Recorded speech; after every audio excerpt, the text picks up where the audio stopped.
Hi guys, this is Bruce, aka the Weathered Soul, here on a Weathered Soul Moment, which is actually going to be more than a moment today because we're going to take you through the steps it takes to get a garden plot going. And what I'm going to be using is an old spot that I had here where I actually had a aluminum boat planter. It was a 12-foot aluminum boat right here, and it served as a planter, a planting medium for a bunch of vegetables that I had.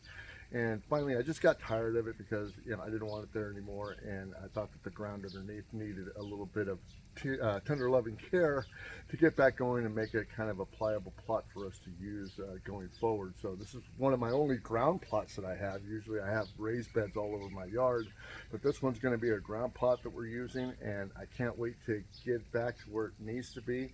I think that underneath this tarp right here is some dry, not used soil, and this plot hasn't been used in 10 years, and I suspect that underneath this tarp is going to be some maybe healthy, maybe some unhealthy soil. There's a lot of stuff I need to do. There's some structure underneath there that I have to take out, a little bit of stuff that kept it away from the fence.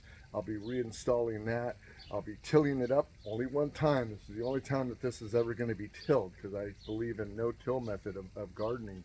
And so we're going to do that. I got some certain steps that you want to take. I'll show you the tools that I'm going to be using. I'm going to show you the methods that I'm going to be using when I till it up and how I get it all prepped up. And then we are actually going to be planting in this plot this year. Although I really didn't want to, I kind of wanted to do a cover crop and let it cover over the year. But I think we're actually going to do some cucumbers or some squashes. I'm not sure what we're going to do yet, but we're going to put it over there. And Mrs. McGee is going to have to figure out what she wants to plot in, or what she wants to grow in there. And I'll just show you what the steps are. So stand by.